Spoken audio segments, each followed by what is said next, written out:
Pues nada, si viene alguien, pues que se una y ya está, que se incorpore. Pero por vosotros que habéis llegado puntuales, pues vamos a empezar ya. Ajá. Pues lo primero, daros las gracias a todos por venir a este acto, a esta presentación. Darle las gracias a Manuel por haber elegido la Biblioteca de Quintanar pues, para presentar su libro y nada, pues que esperamos aprender mucho de todo lo que él sabe, lo poco que me ha estado contando, todo lo que la investigación que ha hecho, vamos, ya merece la pena escucharle. Entonces yo voy a hacer una breve introducción para conocerlo un poquito, si os parece, ¿vale? Manuel Fuentes Muñoz nació en El Toboso en 1958, es licenciado en Derecho y trabajó como funcionario de la Administración General del Estado en diversos puestos, hasta que se jubiló en 2021.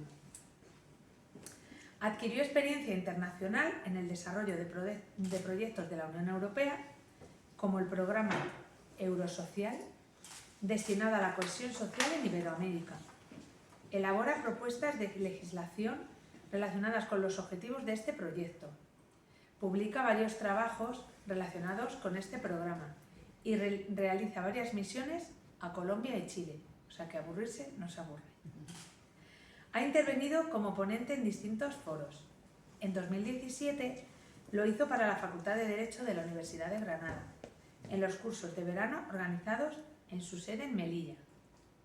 Ha impartido 3 conferencias en El Toboso en 2019, 2022 y 2025 respectivamente, sobre 3 personajes desconocidos y uno casi olvidado, sobre Benito Pérez Galdós y El Toboso, y sobre El Toboso en la prensa, 1875-1975. Desde 2021 colabora con el diario digital miciudadreal.es, en el que semanalmente publica un artículo en su columna Tiempo de Mudanza. En ella trata temas de actualidad, culturales, literarios, históricos o sobre viajes, y desde 2023 también como articulista. Trata sobre estos mismos temas en Lanza Digital, el periódico decano de Ciudad Real y de Castilla-La Mancha. En 2023 también dio pregón en la Feria y Fiestas del Toboso. Por lo tanto, tiene un buen currículum y estoy segura de que tiene muchas cosas que contarnos. Entonces, si quieres hablarnos antes de adentrarnos en el libro, hablarnos un poquito, cuéntanos. Sí, bueno, buenas tardes a todos. Efectivamente voy a hablar un poco de lo que es la parte más personal primero, para luego entrar más de lleno en los aspectos generales de la novela y los concretos de la misma. Bien, en primer lugar, agradezco a los presentes vuestra asistencia en la presentación de esta novela, agradecimiento que hago extensivo a la Corporación Municipal, que como me ha dicho Elena, pues no le es posible asistir, pero especialmente también a ella, que como directora de la biblioteca ha tenido muy buena disposición y también para acompañarme en la presentación en esta mesa. A los medios de comunicación con los que colaboro, que son Mi Ciudad Real y Lanza Digital, y por supuesto a Serendipia Editorial por hacer posible que una ilusión se haya convertido en realidad con la publicación de esta novela. Bien, la de escribidor, como se llaman a sí mismos algunos autores hispanoamericanos, es una profesión para la que se necesitan ciertas habilidades en el manejo del lenguaje y una mínima experiencia para ejercerla con solvencia, con oficio, como diría el castizo. En mi caso, yo soy casi un recién llegado a este mundillo, ya que apenas hace 4 años que comencé a escribir de forma habitual mis artículos, que se han publicado regularmente en Mi Ciudad Real y Lanza Digital, como ha dicho Elena. Llevo ya casi 300 artículos desde que empecé a publicarlos y por lo tanto ya voy teniendo cierto bagaje, cierta experiencia, aunque siempre cada artículo es un mundo diferente que requiere preparación. Bueno, pero mi afición por esta actividad ni es reciente ni ha surgido de la noche a la mañana. Y todo empezó aquí, en Quintanar de la Orden, por lo que me hace mucha ilusión hacer la presentación en vuestra biblioteca. En 1970 me trasladé desde el Toboso para continuar mis estudios de bachillerato, y aquí se produjeron dos hechos importantes que van a determinar mi afición por este mundo literario, de la historia, etc. En primer lugar, como entonces no había un autobús de estudiantes que hiciera regularmente el servicio del Toboso Miguel Esteban a Quintanar, pues me tuve que alojar con muchos estudiantes del Toboso y de Miguel Esteban, algunos también de aquí de Quintanar, incluso alguien que vino de Salamanca en algún momento, en la residencia de los padres franciscanos, aquí cerca del Puente Palo, y allí la idea era estudiar el bachillerato, como digo, pero no en el colegio de los frailes franciscanos, que daban clases de EGB, pero no eran de bachillerato, para lo que había que acudir al instituto que se acababa de abrir hacía unos meses. Bien, en primer lugar, hay dos cosas que me interesa destacar. En primer lugar, como entonces no había autobuses, esto que os estoy diciendo, en los frailes me asignaron una competencia extradocente que consistía en llevar una especie de pequeña biblioteca con no más de 250 volúmenes, por lo que tuve mi primer contacto con ese mundillo de las bibliotecas y todo esto, ¿no? Entonces, en aquel momento yo leí mi primer libro de literatura, yo tendría 12 años o 11 quizás, no lo sé. Leí el primer libro de aventuras, que era La Vuelta al Mundo en 80 días, de Julio Verne. Pero, independientemente de eso, nosotros íbamos al instituto todos los días. El recién inaugurado Instituto Infante Don Fadrique, acudíamos aproximadamente unos 20 y tantos alumnos del internado de los franciscanos, y allí conocí a dos personas que van a estimular decisivamente mis aficiones posteriores. Uno era, no sé si alguno ha ido al instituto en la época que yo fui, seguramente alguno, por lo que veo, puede que sí, era don Clemente. El teresiano. Teresiano. El colegio teresiano. Cuando usted vino al instituto yo estaba casado. Bueno, don Clemente era el director y jefe de estudios del instituto, pero además daba geografía e historia. Y a nosotros, en especial a mí, me gustaba porque este hombre hablaba de los personajes históricos de mayor referencia, de esos grandes personajes de nuestra historia, desde el Cid hasta los reyes católicos, pasando por los gobiernos más recientes, aunque en aquel tiempo no se estudiaba lo que era el siglo XX. Y este hombre daba geografía y tal, pero él con estos personajes tenía un trato como informal, es decir, no era solemne a la hora de hablar de los reyes católicos, sino que hablaba con una cierta familiaridad y hasta con cierta, yo no digo temeridad, pero bueno, sí con una cierta frivolidad a la hora de hablar de ellos. Lo que nos estimulaba a los alumnos, en concreto a mí, porque era algo que nunca habíamos visto en las clases de historia. Y luego estaba una señora, doña María José, que era esposa de la anterior, que lo que nos daba era clases de lengua y literatura. Ella nos ayudó con sus saberes sobre todas estas materias, nos hizo aprender algo que luego comentaré que fue gracioso. Nos hizo aprender las poesías más importantes de la literatura española de referencia y nos hacía hacer redacciones de sobre todo tipo de temas, ¿no? Ella hacía una cosa que a mí no me gustaba del todo. Quería que se leyeran en clase, lo que a mí me daba cierto pudor, quizás por la edad, pero ella nos hacía pequeñas correcciones a la vez que halagaba nuestro trabajo. Bien, lo que ocurrió es que estas poesías yo creí que quedaron ahí olvidadas porque nunca las recité en ningún acto público ni nada, pero estaba ingresado en un hospital del que luego hablaré en el año 2020 y de repente me acordé de esas poesías, las 3 o 4 poesías que yo aprendí con aquella mujer. Hice un esfuerzo de memoria para intentar grabar vídeos. Me acostumbré a grabar algún vídeo en el Toboso para las jornadas cervantinas digitales, vamos a decir así, que se celebraron durante la pandemia y el año siguiente, porque presenciales no se podían hacer. Entonces grabé un vídeo para las jornadas cervantinas y grabé 3 vídeos con lo que fueron luego las poesías que incluían el romance del prisionero, un anónimo romance de la antigüedad, Volverán las oscuras golondrinas de Gustavo Adolfo Bécquer, y las coplas a la muerte de su padre de Jorge Manrique.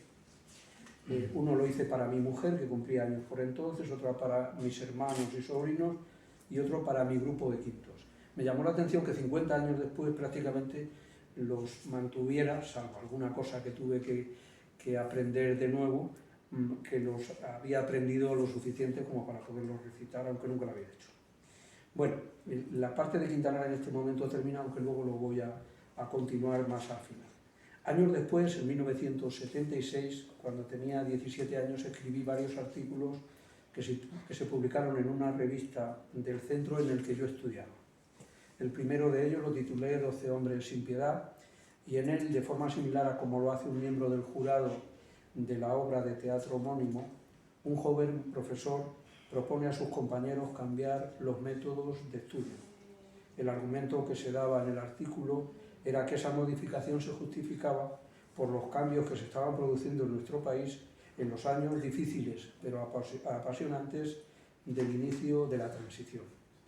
Aquel artículo causó revuelo en la dirección y en la jefatura de estudios, se llamó a rebato y se convocó de inmediato al profesorado, y después nos citaron a los osados alumnos que habíamos intervenido en aquella publicación. Al final, más por temor a ser señalados como anticuados que por convencimiento propio, el claustro de profesores decidió aplicar algunas de las mejores demandadas en su periclitado sistema educativo, aunque no estuvieran obligados a ello. Meses después de aquella anecdótica historia, un profesor que tuve en Tomelloso, Francisco Escribano Sánchez Alarcos, me animó a participar en un concurso literario organizado por los institutos y centros de formación profesional que había entonces en la ciudad de Tomelloso. Para mi sorpresa conseguí el segundo premio, el ACESI, como lo llamaban entonces, lo que me estimuló para seguir escribiendo durante algún tiempo.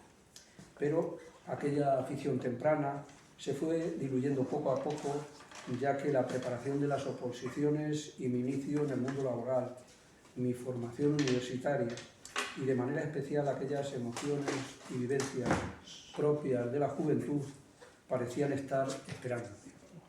Aunque yo seguí leyendo de manera intensa pero intermitente algunas de las obras literarias que me interesaban. De esta forma me conformaba con aquello que decía Borges: uno no es lo que es por lo que ha escrito, sino por lo que ha leído. Pasaron más de 25 años de aquel primer artículo publicado, cuando a principios de los años 2000 empecé a escribir microrrelatos, aprovechando un ordenador viejo de segunda mano que adquirí a un compañero de viaje.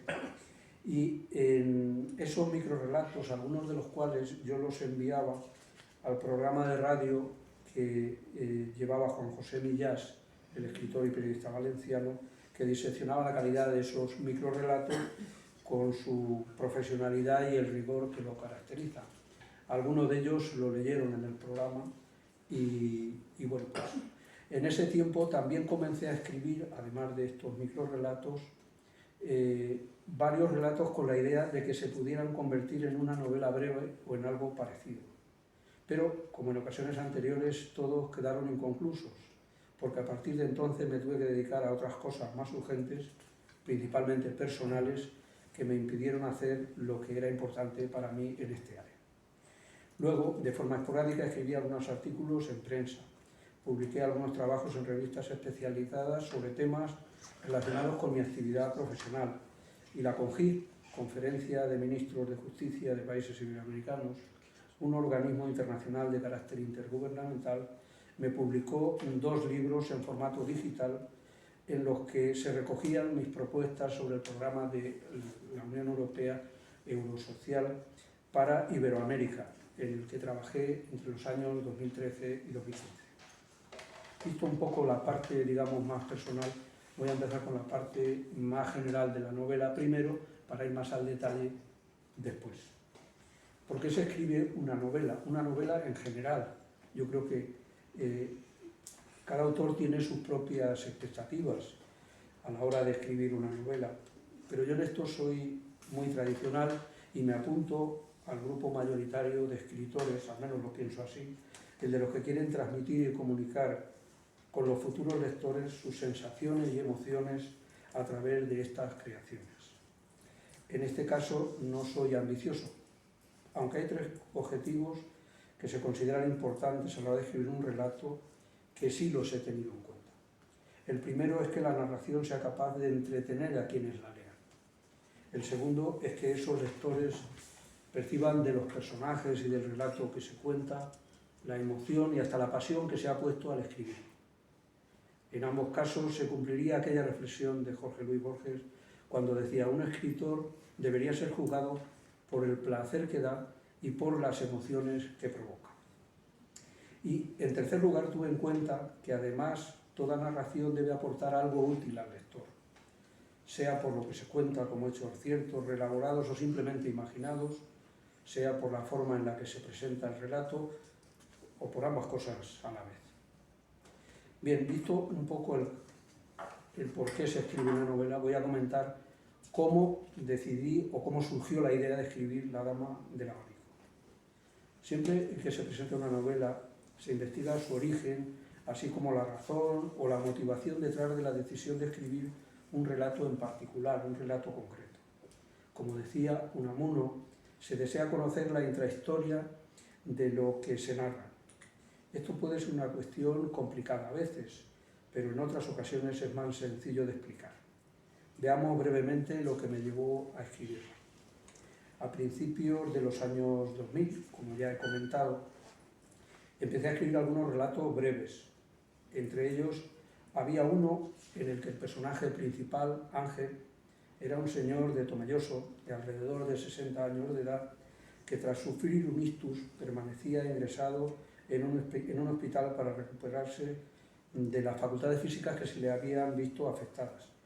El hospital en el que contaba esta historia era el de Alcázar de San Juan en aquel momento.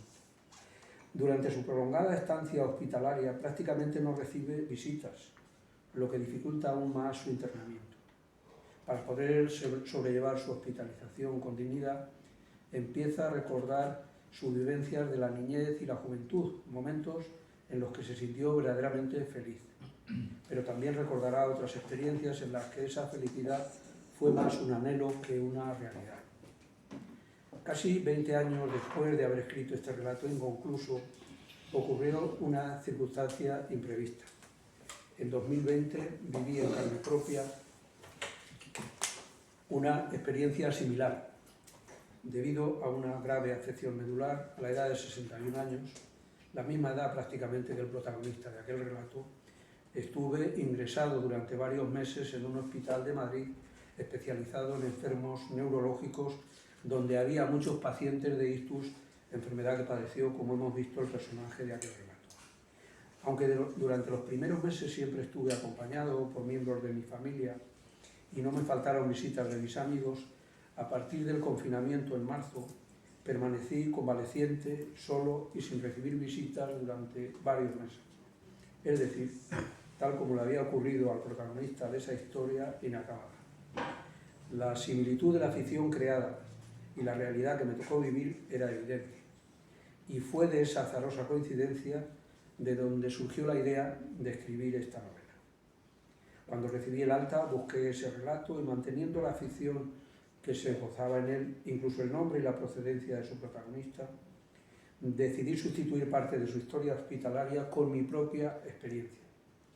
Mi propósito era dejar testimonio de cómo se vivió esa situación en las instituciones cerradas que yo conocía en ese momento, sobre todo en hospitales y en residencias de ancianos. Después de recopilar información y de preparar todo el material que pudiera ser de utilidad para elaborar esta novela, que ya estaba concebida en mi mente, comencé a escribirla a finales del año 2020 y a principios de julio del 21 terminé el contenido básico de este relato, cuya fecha figura en el texto definitivo que se ha publicado. Bueno, una cuestión también de esta novela en concreto. ¿Por qué se eligió este título para la novela? Al principio yo no lo tenía muy claro. De hecho, tuve varios que provisionalmente lo fueron, pero no me convencía ninguno de ellos. Al final elegí La dama del abanico porque era la forma cariñosa con la que se dirigía el protagonista a su amada. En cuanto a lo de dama, tiene que ver con el reconocimiento a una mujer idealizada por su amante, que aunque no lo era de cuna, tenía cualidades naturales y personalidad para considerarla como una gran mujer o una gran dama. Lo del abanico también tenía su aquel. El de encaje al que se hace referencia en la novela era un modelo muy apreciado por las mujeres de cierto nivel durante todo el siglo XX. Ese accesorio les proporcionaba elegancia y estilo cuando lo utilizaban en actos familiares y sobre todo en los eventos sociales importantes a los que ellas asistían.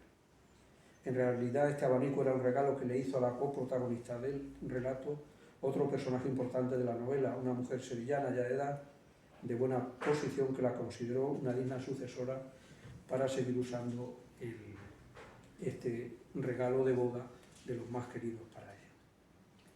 ¿Cuándo decido publicarla? Porque una cosa es tener la idea, otra es escribirla y otra es decidir publicarla. Bueno, todavía quedaba tiempo, pero 2 años después de que terminé el escrito básico de la novela, a finales del 2023 retomé el texto para revisarla en profundidad. Suprimí algunas partes que se incluían en el relato original para hacerlo más equilibrado entre los 2 bloques que se divide la novela. Amplié el número de capítulos, que pasó de 31 a 55, con la intención de reducir la extensión de cada uno de ellos y de hacer más fácil su lectura, con capítulos más breves. Con esta versión acudí a algunos amigos y familiares para que me dieran su opinión. Yo no tenía la fiabilidad de mi propio convencimiento en que podía estar bien y acudí a ellos. Todos los que la leyeron me animaron a que la publicara. Después de darme de alta como escritor y escribirla en el registro de la propiedad intelectual, me puse en contacto con varias editoriales, algunas de edición tradicional y otras para autoedición. Y a todas ellas les resultó atractivo su contenido y todas me recomendaron que la publicara. Según me contó la editora que valoró y seleccionó esta novela, Editorial Serendipia la eligió de entre varios proyectos que habían recibido para incluirla en su catálogo de publicaciones. Así acepté su propuesta y la edité con ellos. Recibieron unos 25 ejemplares y publicaron 3 o 4 en ese. ¿De qué trata la novela? Bueno, como figura en la sinopsis, nos cuenta la vida de un joven, Ángel, que se traslada a un barrio humilde de la zona sur de Madrid en un momento excepcional, el de la conocida transición democrática. Allí comparte con sus vecinos las carencias y las necesidades que ellos tienen, pero también las esperanzas de un futuro mejor. En lo personal, se le abre todo un mundo de emociones y sensaciones que le hacen tener unas vivencias ilusionantes que hasta entonces eran desconocidas para él. Se enamora de una dama que le aportará experiencias únicas e inolvidables, pero una tragedia inesperada que conmocionará al barrio lo cambiará todo. 40 años después, Ángel está ingresado en un hospital de Madrid por una grave afección medular cuando se declara la pandemia por el COVID. Durante el confinamiento posterior, trata de revivir y de actualizar sus ya lejanas vivencias de juventud con la idea de poder reconciliarse consigo mismo. Pero más allá del relato y de la trama que se cuenta en la novela, yo querría destacar que uno de los objetivos más allá del relato es destacar la capacidad humana para sortear o superar las adversidades que en la vida se nos van poniendo en el camino y que no todo el mundo tiene esa voluntad por intentarla superar. Mi estancia hospitalaria me demostró que hay gente verdaderamente vehemente en ese deseo de supervivencia, haciendo lo que haya que hacer con tal de poder sobrevivir. Es un poco esa la parte, digamos, más allá del relato, lo que yo quiero contar. ¿Cómo está escrita esta novela? Es una novela realista que consta de prólogo, como hemos dicho, 55 capítulos y un prólogo y un epílogo final, en los que se desarrolla la historia de vivencias, recuerdos y sentimientos del protagonista. La novela se presenta en dos espacios temporales diferentes, en dos ambientes, que se irán alternando a lo largo de toda la narración. El primero se desarrolla principalmente en un barrio anónimo de la zona sur de Madrid entre 1978 y 1980, ambos inclusive en el que el protagonista nos sumerge en sus vivencias y emociones de juventud. Y en el segundo se cuentan principalmente las vicisitudes de su estancia hospitalaria durante los primeros meses del año 2020, ya en su edad adulta. Por ambos espacios, además del protagonista, van a transitar algunos de los personajes que aparecen en este relato, pero ambos escenarios, de alguna manera, acabarán confluyendo y fusionándose con el desenlace final de la novela. ¿Qué otros temas se tratan en ella? Sucintamente, hay muchas cosas que se pueden decir, pero ya no voy a hacer spoilers, porque si no, alguno ya no va a tener que leer. El contenido fundamental es el de la trama que se desarrolla en ella tal como se ha mostrado. Pero es entendible que aparezcan aspectos esenciales de la vida, como la capacidad de pensar, sentir, amar o experimentar, los miedos, las calamidades que provoca el ser humano o la muerte, que aparece explícita o implícitamente en esta narración, como ya ocurre en mis colaboraciones en prensa. Y como parte reseñable de este relato, salpimentando su contenido, se incluyen algunos temas relacionados con la vida en los barrios de Madrid durante los tiempos de la transición.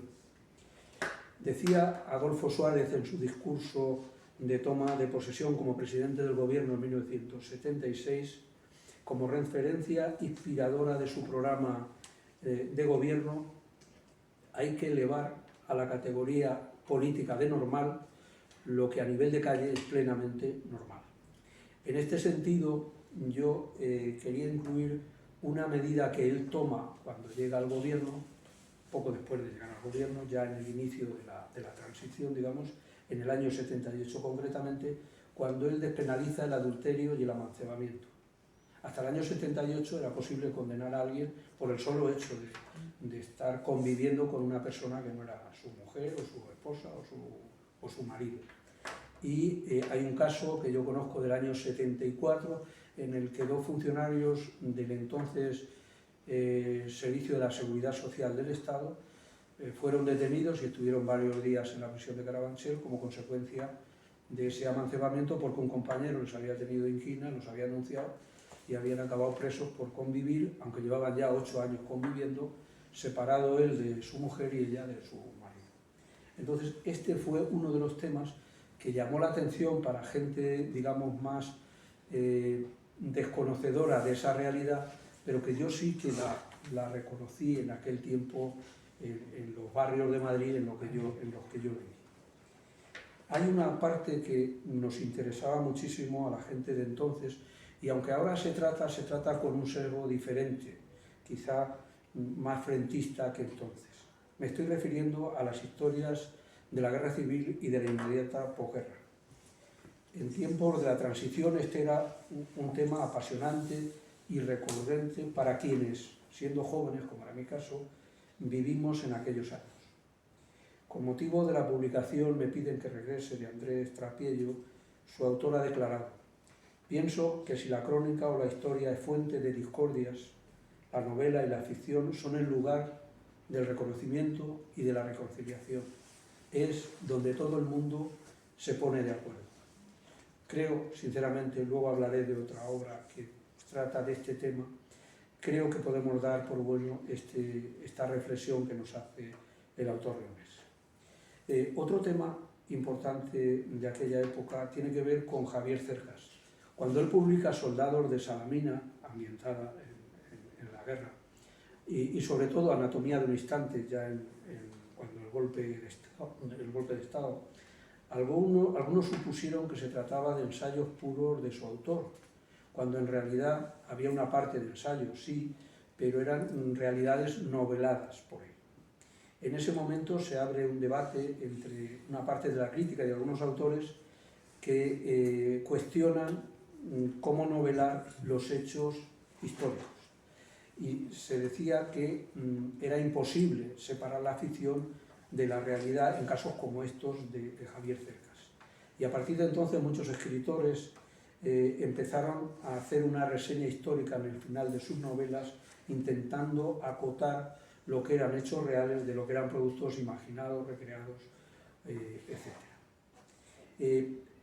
En mi opinión personal es poco práctico para el lector ese tema, aunque pueda ser útil, eso sí, para los estudiosos de estas materias, ya que desmenuzar todo el contenido del relato para identificar lo que son hechos ciertos y separarlos de la ficción le resta fluidez, continuidad y, en definitiva, espontaneidad y frescura al relato. Aunque en este libro, en La dama del abanico, solo se trata tangencialmente de estos temas, sí quiero puntualizar algo importante en relación con los hechos que se narran en esta novela de esa época. Todas las historias que se cuentan en este relato sobre ese periodo de nuestra historia están basadas o inspiradas en personajes y en hechos reales, aunque a veces se hayan cambiado los nombres o las fechas a los solos efectos de novelarlos. Todos, excepto los de los familiares directos de una de los personajes relevantes de la novela, la de la señora Reyes, la mujer sevillana de buena posición, que son de ficción, aunque el contexto en el que se desarrollan tiene que ver con lo que ocurrió en las ciudades de Sevilla y Málaga en el inicio de la Guerra Civil. Bueno, luego se hablan de más cosas, se habla de la fiesta nacional y se expone una experiencia muy interesante, un tema que me generó un pequeño problema con una periodista que vino a decir que era una novela antitaurina. No me siento antitaurino y tampoco soy un aficionado a los toros, pero vamos, yo como una manifestación cultural de la época la respeto perfectamente, como en la literatura a través de los años, incluidos escritores más recientes, la respetan, ¿no? Pero sí hablo de una experiencia interesante. En cuanto a bibliotecas y clubes de lectura, como le estaba comentando a Elena, yo tengo muchas experiencias que han tenido que ver con esto.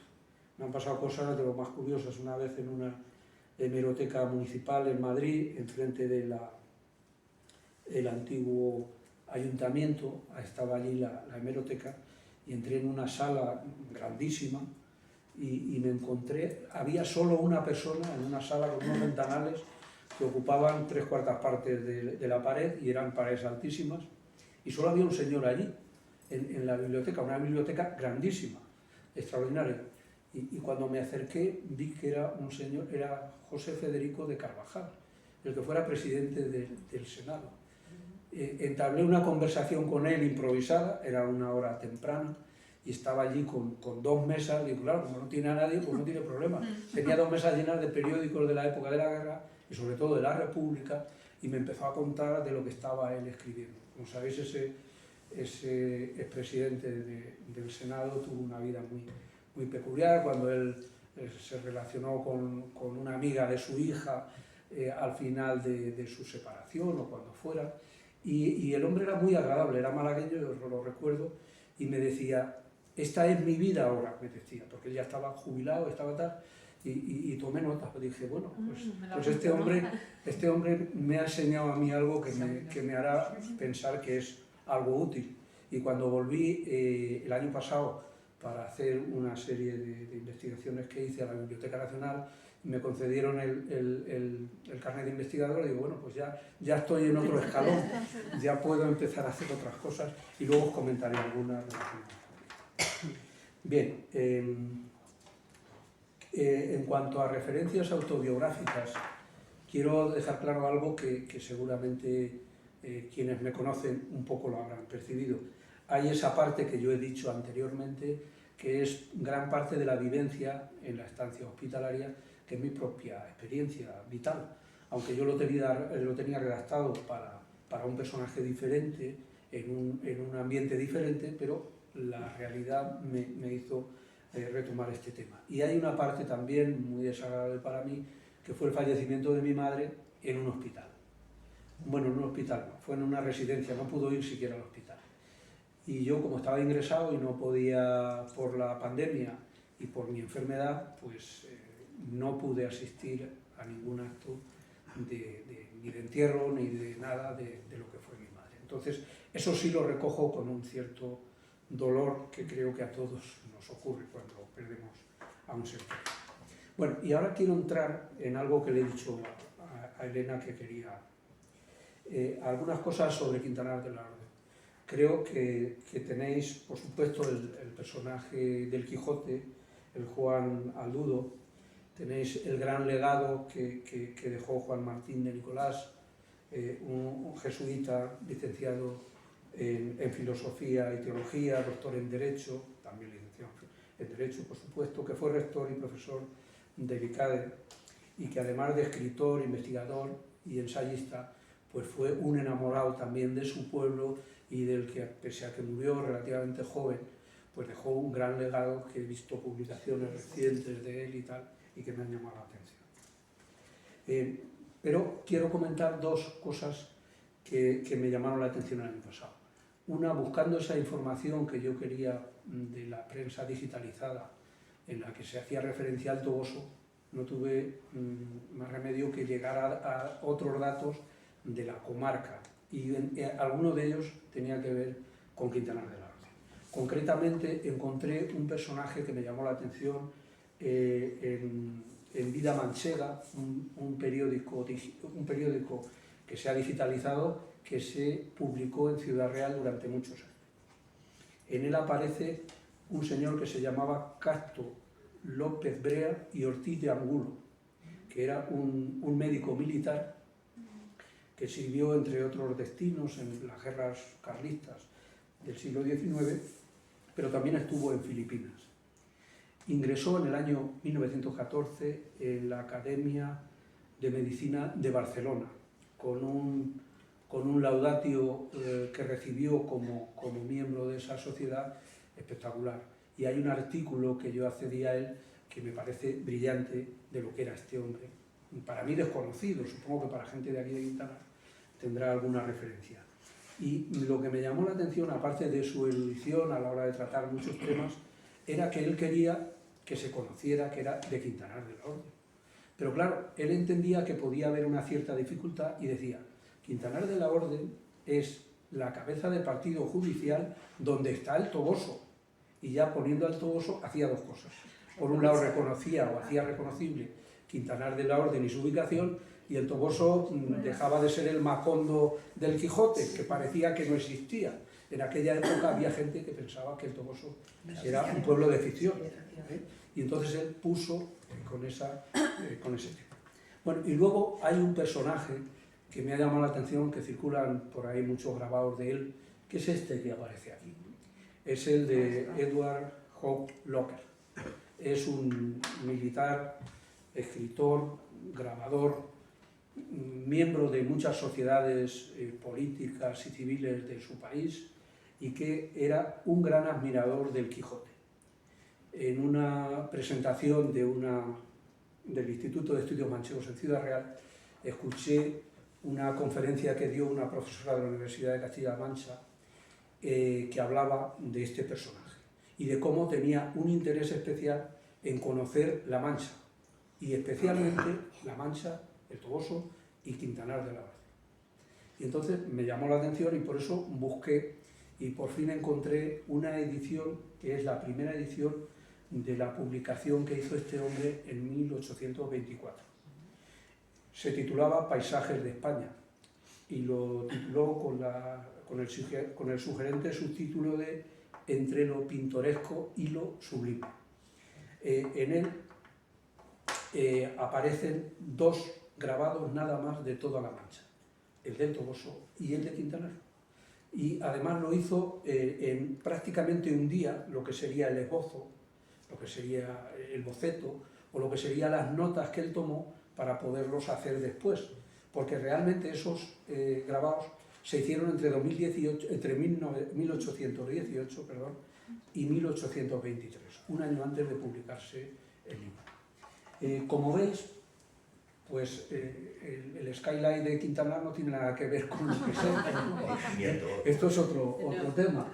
Solo aparece algo que remotamente lo identifica, que es la picota o el rollo de justicia, que aunque no tiene, aunque ahora no tiene cruz, es posible que la tuviera, porque era lo habitual. Y aunque tiene 3 escalones o 4, y aquí solo queda uno, también es verdad que las calles han ido subiéndose y eso se ha descubierto, por ejemplo en el Toboso, cuando se arreglaron unos pozos que hay antiguos, se tuvo que sacar lo que era el brocal original, excavando en el suelo porque las calles habían tapado parte de esos pozos. Pues aquí puede ocurrir igual. Pero la ermita de Santana, pues yo no creo que se parezca mucho. Y todo lo demás tampoco. Pero es que en el Toboso ocurre igual. El Toboso todavía es menos reconocible. Solo aparece un molino que además tiene reminiscencias de Holanda o de Inglaterra, que no tiene que ver con los molinos manchegos para nada. Y claro, este hombre es que era muy peculiar. Muy peculiar. Y yo creo, por ser romántico, quizá idealizó el tema. O por haber hecho el primer boceto o esbozo del grabado y terminarlo mucho después, en el que le ayudaron incluso auxiliares suyos, porque ya tomó otro cariz, pues pudo llegar a hacer esto. Así es que bueno, pues eso es lo que yo creo que tiene de interés.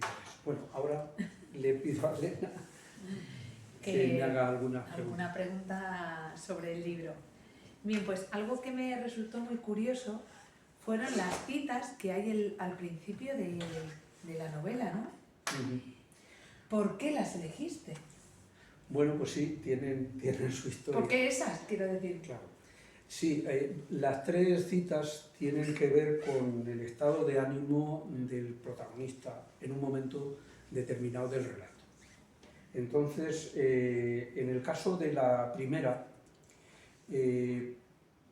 la de Kafka, la de la metamorfosis, refleja la sorpresa y la impotencia que tiene el protagonista cuando él es consciente de la enfermedad que padece y le es imposible salir del baño y tiene que incluso llamar a gente que le venga a ayudar para poder salir, aunque estaba solo en casa en ese tiempo. Entonces trata de buscar esa impotencia y eso que yo percibí cuando leí Kafka muy al principio de la novela, cuando el monstruo en el que se ha convertido el protagonista, pues aparece el hombre muy agobiado con ese tema. Entonces esa es un poco la idea. En cuanto a la segunda, la de Rafael Morales, un escritor de la generación del 27, tiene que ver, es la cancioncilla del amor a mis zapatos, como se titula, con que el protagonista en algún momento puede estar convencido de que su final está próximo. Entonces, claro, él piensa un poco lo que el poeta trata de transmitirnos. Pero además esta cita me vino de un compañero. Yo cuando en el año 20 vi que ya no podía volver a trabajar, les mandé a mis compañeros un correo, a los 20 o 30 con los que tenía más relación, y me contestaron todos muy cariñosa y amablemente, porque yo ya no me iba a poder ni despedir siquiera, como se hace habitualmente en los trabajos, y les mandé ese correo muy emotivo para ellos, pero me contestaron más emotivamente para mí, con lo cual yo no podía gestionar muy bien eso. Pero hubo uno, que era muy amigo mío en aquel tiempo, que me mandó este verso, precisamente estas coplillas al amor de mis zapatos, y por eso la recogí en la novela. En cuanto a la de Manuel Altolaguirre, otro miembro de la generación del 27, es porque siente la pérdida de la amada y entonces refleja en un sentimiento de nostalgia ese sentimiento. ¿Y esas citas las elegiste pensando en ti, en lo que significaban para ti, o en lo que íbamos a leer del libro?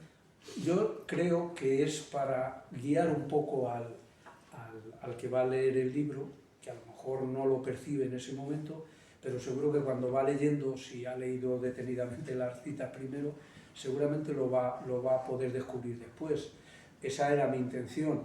Que puede ser algo que tiene que ver con mi valoración del inicio de la novela, puede ser.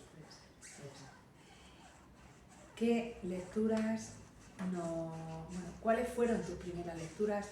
¿Han tenido que ver con tu forma de escribir? ¿Qué nos puedes decir? Bueno, mi primera lectura, como he dicho, estuvo aquí, en el colegio de aquí. de los frailes, donde yo leí La Vuelta al Mundo en 80 días de Julio Verne, y bueno, me llamó mucho la atención y leí alguna más en aquel tiempo, pero sí recuerdo algo que yo leí y releí 1000 veces y que ha sido un poco inspiradora de muchas cosas. Y era un libro que llegó a mis manos, no sé muy bien por qué, Rimas y leyendas de Gustavo Adolfo Bécquer, que yo lo adquirí, igual que adquirí otro de Alejandro Dumas, El Conde de Montecristo, y fueron novelas que cuando yo tenía 12, 13 años, pues me impactaron y me ilusionaron para seguir leyendo, y fue lo que hice. Entonces, quizás no fueron, porque para eso que dices de qué me inspira, tiene que ver con algo que luego, si queréis, comento, o lo comento ahora.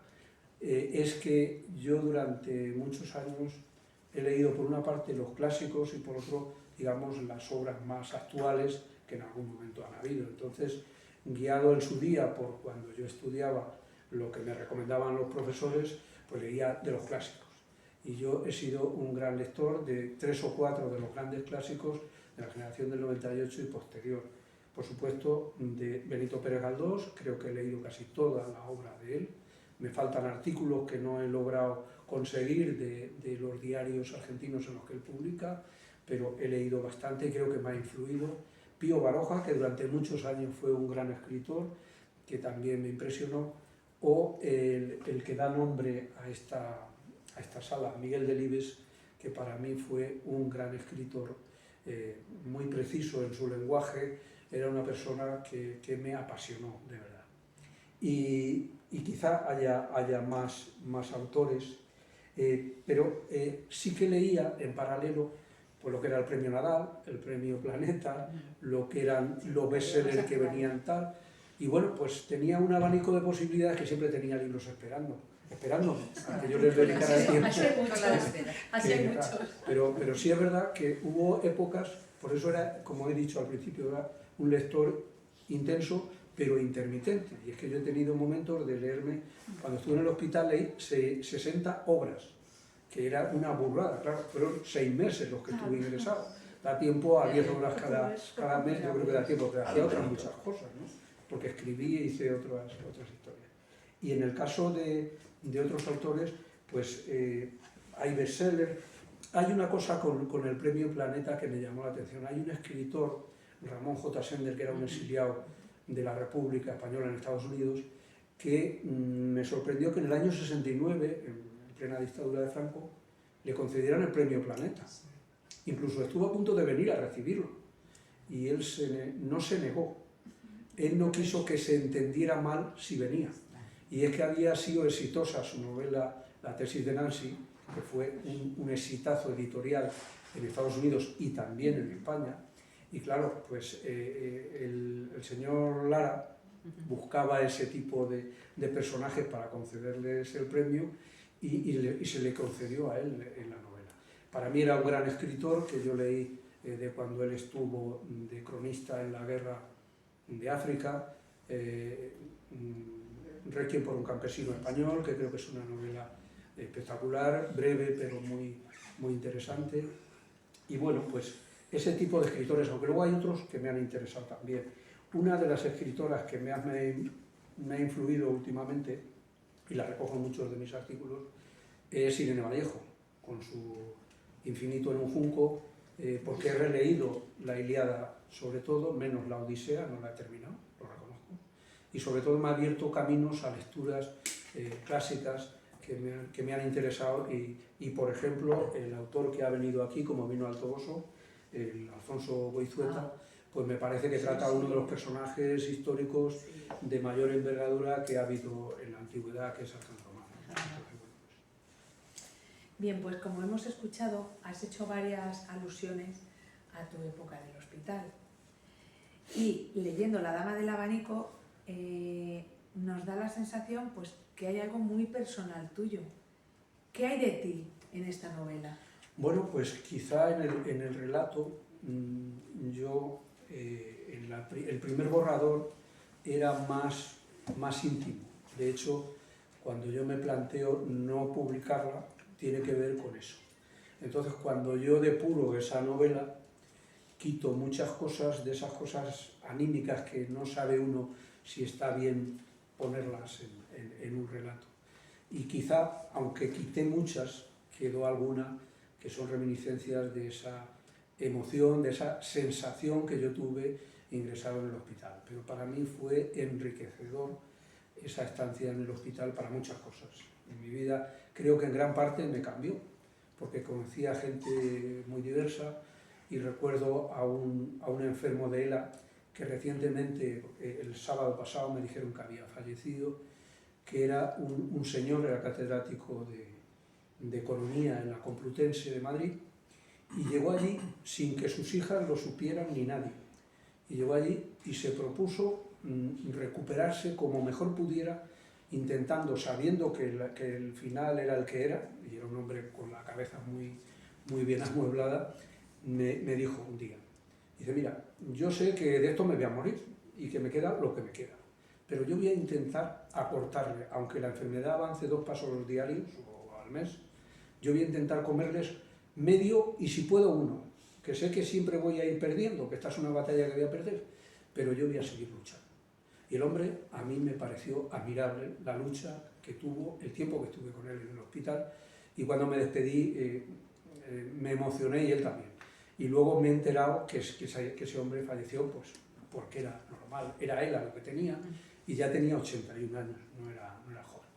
Y luego había otro personaje que también reflejo en la novela y que sí que es un personaje que me impactó. Es un profesor exiliado en la época de Franco que era vecino mío y yo mantuve una relación estrecha y personal con él muy buena. Entonces sí hay parte de mí en esa parte de la hospitalización. Sí, te iba a preguntar que si alguno de los personajes Sí. estaba basados en la vida real. Y ya nos has comentado Sí, en la parte de la hospitalización sí, la otra no. Vale, ¿y te cuesta mucho mezclar o separar tu vida a la hora de escribir? ¿O cómo lo haces? Bueno, pues yo tengo la sensación de que no mucho. Y voy a contar una anécdota que le pasó a mi hija, la menor, porque cuando leyó la novela, después de leerla, fue la primera que la leyó, porque además es muy aficionada a la lectura, aunque ella tiene otras actividades, y me dice, bueno, papá, ¿es que me quieres decir algo? Y yo, Se veía reflejada. ¿es que me quieres decir algo con esto que has Se vio escrito? reflejada totalmente. Como si de alguna manera yo estuviera contando una historia que no tenía nada que ver con lo que ella conocía, que era algún secreto inconfesable que yo tenía. Que salió, ¿no? Y le dije, me quedé callado en un momento determinado y le dije, pues me parece muy buena tu reflexión porque da a entender que he conseguido convencerte de que todo es verdad, cuando todo es mentira. Pero sí, hay esa parte, digamos, que quizá sin querer, conforme vas escribiendo, pues vas hilvanando esa parte más propia de lo otro. ¿Y escribir este libro te ha servido para entenderte mejor o para soltar cosas que tenías dentro? Bueno, pues yo creo que un poco para las dos cosas. Es decir, por una parte, uno cuando escribe, al principio parece solo querer contar un relato, pero luego hay una parte de ti, de tus emociones, de tus pasiones, que la cuentas y efectivamente hay esa parte más personal. Pero vamos, yo creo que lo de soltar también puede venir bien, aunque en este caso no es lo principal. Luego tengo otro trabajo que quizá ahí sí sea más. Esa era la siguiente pregunta. ¿Tienes otro proyecto? ¿Estás con algún otro libro? Sí, lo tengo un poco aparcado porque estoy un poquito estresado con algunas cosas, pero sí, tengo pendiente un título, una nueva novela que empecé a escribir, que la tengo un poquito dejada, se titulará Mayra y como La dama del abanico es un relato inacabado de los primeros años 2000 cuando, como os he dicho, empecé a escribir relatos breves. La tengo bastante esquematizada y desarrollada, pero bueno, requiere todavía trabajo. Porque eso sí, me ha enseñado esta novela que hay que trabajar mucho lo que se hace. Para documentarte, por supuesto, porque tienes que buscar las referencias que te permitan encajar una historia, pero luego también a la hora de hablar de la personalidad de un personaje. Un personaje, ¿verdad? Me gustó un comentario que me hizo un profesor de literatura en Ciudad Real en la Feria del Libro esta semana pasada. Me dice, me ha gustado sobre todo tu personaje femenino de la novela. Digo, bueno, pues es un poco un encaje de muchas cosas, no es un personaje único ni conocido, ni que tenga cara y ojos, es un personaje creado, imaginado por mí, pero sí tratado un poco en esa línea. Pues yo creo que le vamos a dar también la oportunidad, Sí. si alguien quiere hacerte alguna pregunta, pues estáis No, a yo tiempo. solamente, pues igual el personaje femenino pues está clavado en esa época y tiene que hacer lo que en esa época una mujer vivía. Por eso se fue. Sí, hay una contextualización que es inevitable y desgraciadamente a las mujeres les pasó mucho en esa época. Mucho en esa época. Las mujeres no tenían el desarrollo, he dicho, lo del emancipamiento y el adulterio, pero habría que remontarse. Yo tengo una compañera que es profesora de Derecho Civil en la UNED, que escribió una novela que se titula La copla sabe de leyes, y habla de una serie de circunstancias que sobre todo mermaban las posibilidades de desarrollar su creatividad y su forma de vida a la mujer, y contaba cosas pues, muy fuertes, como en los musulmanes casi los hombres tenían más derechos en ese tema que ellas, y entonces bueno, pues contaba cosas muy de ese estilo. Entonces claro, esta mujer es fruto de su tiempo y de todas las limitaciones que tiene, aun cuando ella es una persona que yo creo, por lo menos era mi intención, que es inteligente, sensible y muy voluntariosa, pero sí tenía esa limitación, digamos, propia de su época. En tu comentario, uno de los comentarios que has hecho, me ha llegado al alma, porque has dicho, ya tenía 81 años. Era mayor. No, vamos a ver. Perdóname, pero me has dejado de... No, Te lo voy a decir con una clara. En aquel hospital era el hombre que tenía más edad. Tenía la enfermedad más difícil, que era imposible de curar, y a mí me llamaba la atención ese voluntarismo, porque él no se dirigió a sus hijas ni a nadie. En eso me parezco a él. Él dijo, me voy a ese hospital y que me atiendan. Y se fue allí y ya está. Pero a mí es más el voluntarismo de ese hombre lo que me llamó la atención, más que la edad. La edad era... Me ha herido profundamente. Pero bueno, lo siento. Que yo tengo 86 años. Él se siente joven, ¿eh? Se siente Pero joven. bueno, pues jovencísimo. mayor de nuestro club de Lo digo voluntarios. para que me echen un piropo. Sí, Está muy sí. bien para gente. Y es verdad porque La el que mortadela, tienes... para que te digas. El que tiene esa frescura, que se publica Pero vamos, Sí. Y ese la sí, edad que tengo es mayor de normal. nuestro Yo club soy de del lectura. Toboso. es de Toboso. No, pero mi abuelo. Ah, bueno. Entonces yo soy del Toboso, claro. Y he ido muchísimo. Sí. Eres familia de los Fuentes.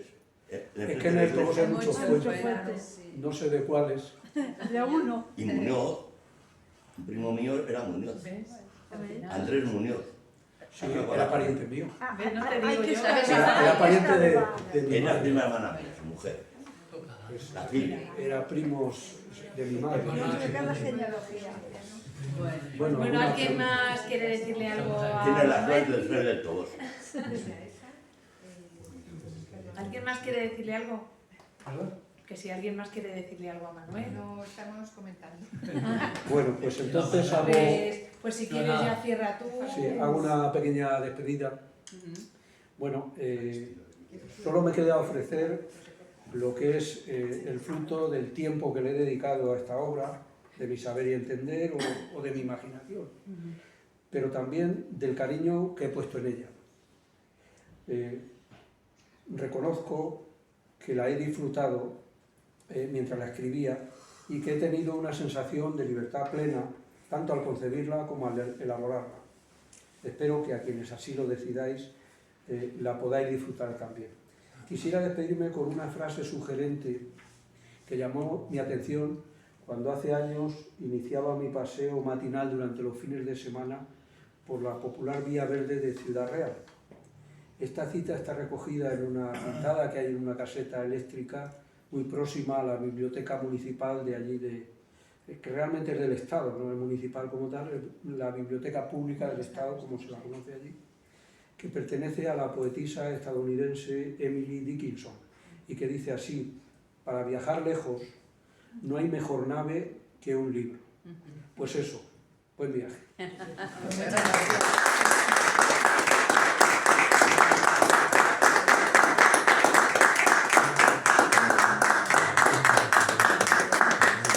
Muchas gracias, hemos disfrutado mucho. Pues sí. Hemos aprendido mucho.